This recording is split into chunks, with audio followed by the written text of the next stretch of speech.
What's up guys, it's Will back again, and today's review is Queen of Katwe. Sorry for the slight delay in the posting of this video. My laptop somehow went up in smoke and I've been trying to get Apple to fix it and they won't, so I've been wrapped up in that. Yeah, fun stuff. But anyway, Queen of Katwe is a biographical sports drama film that was directed by Mira Nair and primarily accounts the journey of a young Ugandan girl by the name of Fiona Mutesi, played by Madina Nalwanga, that lives with her family in the slums of Katwe in Kampala, Uganda. The film kicks off with Fiona being around age 10, where she sells fruit to local Katwe community members so that she, her siblings, and her single mother can simply survive. Well, one day Fiona stumbles upon a group led by a missionary named Robert Katende, played by David Oyelowo, that's teaching local children to play the game of chess, and soon enough Fiona and Robert both realize that Fiona has a very special gift for this game. Eventually she and her friends start playing local tournaments, then Fiona eventually starts playing at the national level, and the rest of the film is spent chronicling her and her families, as well as Robert's journey from the slums of Katwe, Uganda to the chess national championships. Okay, so what I'll say about Queen of Katwe is that it's a very solid movie, chock full of cliche uplifting stuff too,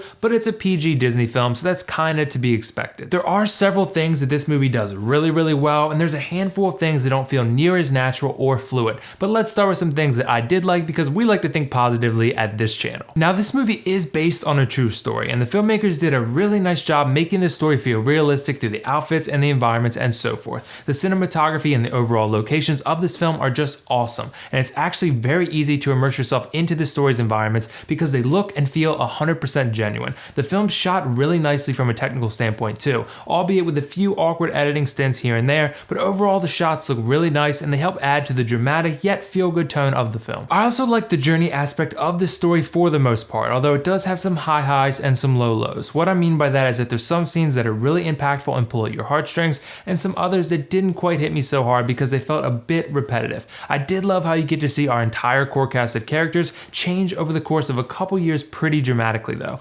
Everyone evolves in some way, shape, or form over this movie's 2-hour runtime, some more so than others, but it was interesting to watch our key characters change as they're exposed to different environments and circumstances. It also wouldn't be a journey if there wasn't some sort of obstacles that were overcome, and those obstacles were mostly the poor environments and lack of opportunity for our characters, and then the pretty tense chess matches between Fiona and international opponents that were mostly well done. So I want to say that the acting was definitely the best part of this movie. I should mention that there is no lead actor or actress per se. There's several characters in this movie, but there's basically 3 co-leads. Let's start with the actual Queen of Katwe. This is the first time I've ever seen Madina Nalwanga in anything before, and she was so awesome. She was extremely charismatic and likable, and she had me rooting for her character throughout. Her performance thoroughly impressed me. Now, most of us know Lupita Nyong'o and that she's just a phenomenal actress. I'm convinced that you could put her in basically any role, and she'd probably be the best part of that movie. In this film specifically though, she plays Fiona's single mother who's faced with a ton of adversity in her life and only wants what's best for her children. She shows a wide range of emotions, and she had me compelled with her performance from start to finish. She was the best actor in this film, and this is a film that has a lot of really good acting performances. The third main actor in this film is David Oyelowo, who plays Robert Katende. He serves as a mentor to Fiona, and he actually teaches her the game of chess. He's extremely vital to her success because he doesn't just teach her how to play chess. He teaches her how to be mentally tough and to step outside of her comfort zone.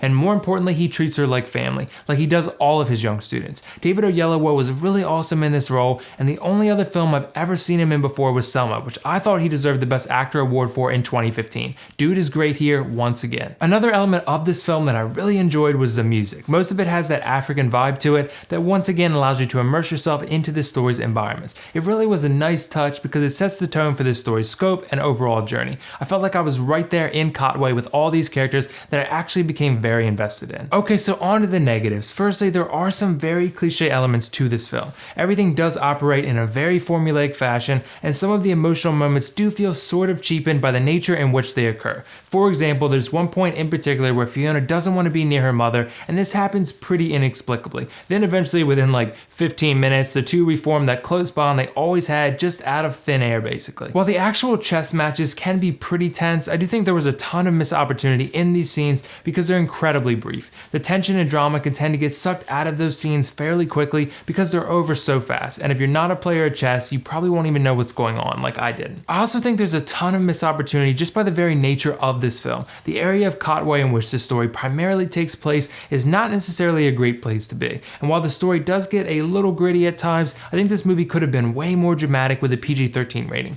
because there's some very serious issues at play here that sort of get brushed over because it's a PG film, and you can't really show or discuss those type of issues in this kind of movie. But I think this movie would have benefited a ton from a PG-13 rating, because then you could actually physically show us the hardships our characters endure in more detail. You see their poor living environments and lack of education, but there are plenty of other issues at play here that could have been explored more in depth and ultimately made the film more dramatic. There's also like a few editing choices where the film just doesn't feel like it's transitioning very naturally. There's a few instances where they'll show you a character on screen who you can hear talking, but they aren't actually visually talking on screen. So you're just like, I hear dialogue from that character, but I don't see their lips moving. That's weird. I'm not sure if this was during the editing of the audio itself or the recording process, but something sounded off at times with the audio from the characters. It sounded like enhanced in a way that made the characters more African sounding or something. It's tough to explain, but if you watch this movie, I think you'll certainly notice it. But overall, I was pretty satisfied with Queen of Katwe. It has its flaws, but it's mostly a well done film. I thought it had a very grounded and inspirational story,